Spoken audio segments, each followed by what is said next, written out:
Assalamu alaikum dear students. Let us study about the structural model of DNA.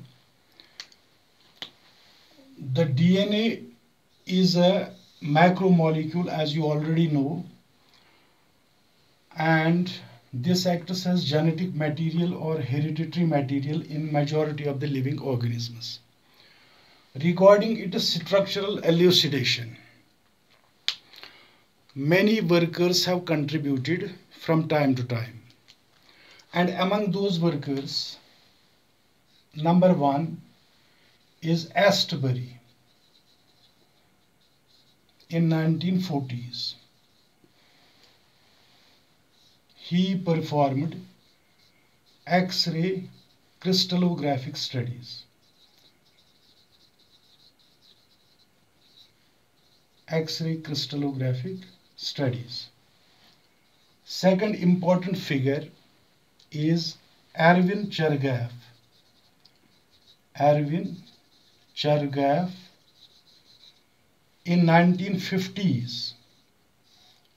He performed chemical analysis of DNA. Chemical analysis of DNA. Number third is Maurice Wilkins. Maurice Wilkins and Rosalind Franklin.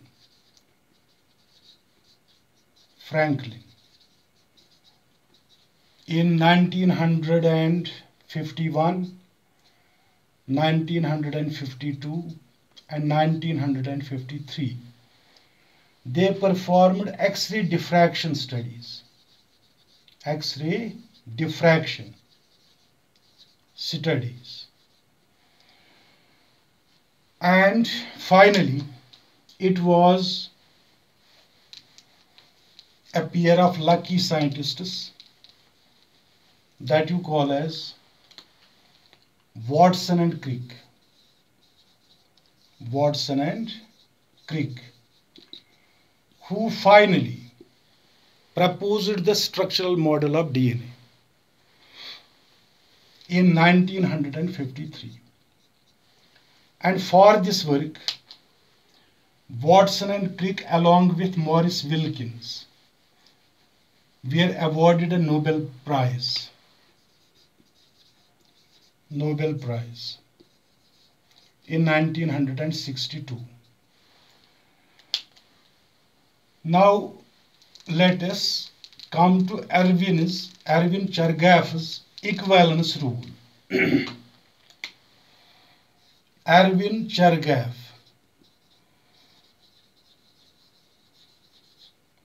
in 1950 performed chemical analysis of DNA. And by means of this chemical analysis of DNA, many facts were known. And those facts were put together in the form of a rule that you call as Chargaff's rule. Chargaff's rule.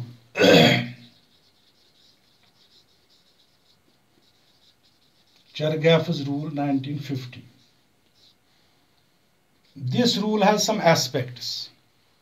Number one aspect of this rule is that in DNA, the number of purines always is equal to the number of pyrimidines. So, number of purine residues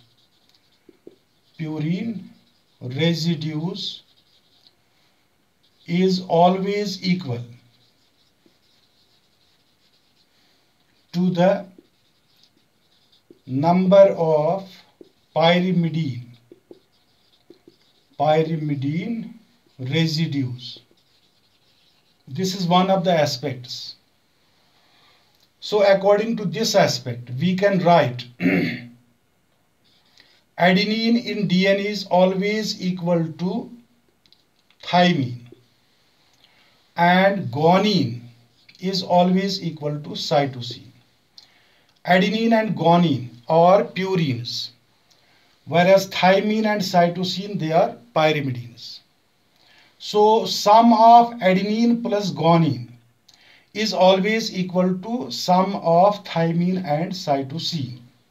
So we can put this information in the form of a ratio that you call as molar ratio of DNA. A plus G divided by T plus C.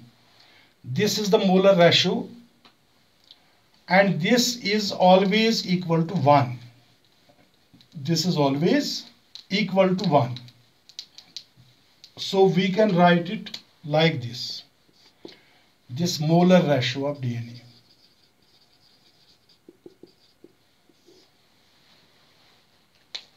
So this was one of the aspects of Chargaff's rule. Another aspect of Chargaff's rule is the number of sugar residues. Number of sugar residues is always equal to the number of phosphate residues. Number of phosphate residues. So this is another aspect of Chargaff's rule.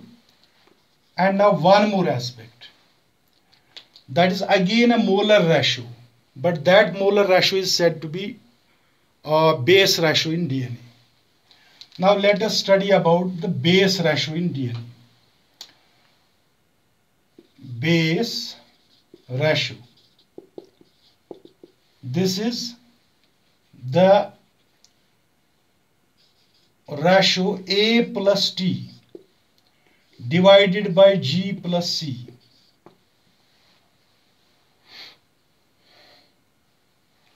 May or may not be equal to 1. May or may not be equal to 1.